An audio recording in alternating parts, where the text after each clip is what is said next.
Taizwaba here, the weekly highlights of Arakan. A destroyed Junta Navy vessel 10,000 meters off Kyaukphyu coast. 14 killed, including children, and 18 injured in Junta airstrikes on Mrauk-U. Memorial ceremony held for Hindus killed in ARSA massacre. RNP party launches campaign in Kyaukphyu for upcoming Junta-Organized election. Thousands more displaced in Ponnagyun due to Junta shelling. Around 300 passengers stranded in Kyaukphyu due to Junta blockade. In Arakan, intense fighting between the Myanmar military and the Arakan army has been ongoing for over a year. From August 25th to 31st of 2025, we will be bringing you notable updates from Arakan. A destroys Junta Navy vessels 10,000 meters off Kyaukphyu coast. The Arakan army has destroyed a Junta Navy vessel that has anchored about 10,000 meters offshore between Zhangshou and Kyaukphyu villages in Kyaukphyu township, according to AA spokesperson Kyaukphyu. The vessel was struck and destroyed by AA's coastal defense force using howitzer fire at around 5:30 p.m. on August 29th, setting the ship ablaze. Currently, about 4 Junta naval vessels are operating along the sea route between Zhangshou and Lekamo villages in Kyaukphyu township, frequently shelling nearby civilian villages. Meanwhile, clashes between the Junta and the AA continue across Kyaukphyu. The AA has seized control of 14 townships in Arakan and, in addition to destroying Junta naval vessels in urban assaults, has also captured the military's strategically important Thandwe Moshuele Navy base. 14 killed, including children, and 18 injured in Junta airstrikes on Mrauk-U. In Mrauk-U, Daiji Ward, the Junta dropped 2 500-pound bombs on the night of August 25th. The attack killed 14 people, including children, and injured 18 others. Among the dead were 12 people, including 5 children from nearby households who were preparing for a donation ceremony. About 20 others were injured and more than 40 houses were destroyed.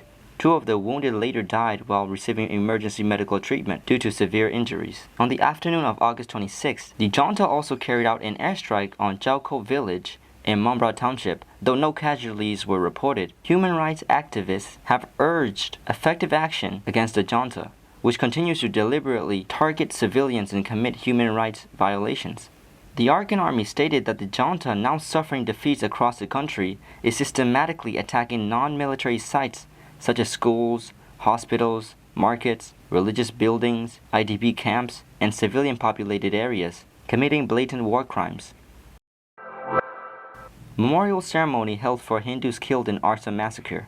A memorial ceremony was held for Hindu victims from Kamose and Riboja villages in northern Maundor township, who were massacred by the Muslim armed group ARSA. The event marked the 8th anniversary of the killings. The ceremony took place on August 25th with family members, Hindu religious leaders, Buddhist monks, and local authorities from the ULA-AA in attendance. Prayers were offered according to Hindu religious traditions. During the Arakan conflict in 2017, ARSA massacred 113 Hindus in Maundor Township, including men, women, and children. Alongside atrocities committed by the Myanmar military against Muslims in Butidong and Maundor during the same conflict, Hindu communities in the region also suffered violence at the hands of ARSA. However, Hindu community members have pointed out that the international human rights activists have not paid as much attention to the massacre of Hindus as they have to the violence inflicted on Muslims.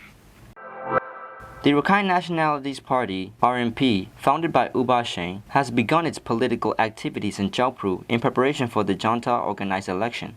On August 28th, the party opened its headquarters at Uba Sheng's residence in Kyaukphyu, formally kicking off its campaign.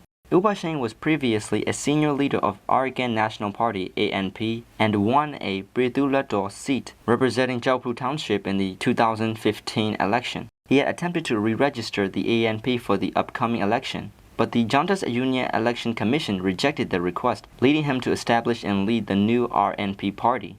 A former ANP youth member noted that the party's participation in the election effectively legitimizes the Junta's process rather than aligning with the political aspirations of the Arakan people, and could undermine the ongoing revolutionary movement. Currently, the Arakan army controls 14 out of the 17 townships in Arakan. However, the Junta's Election Commission has announced plans to hold elections in parts of Saitwe, Kyaukphyu, and Mrauk townships.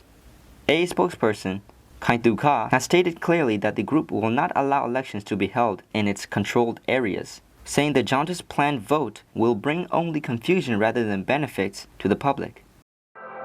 Thousands more displaced in Ponnagyun due to Junta shelling.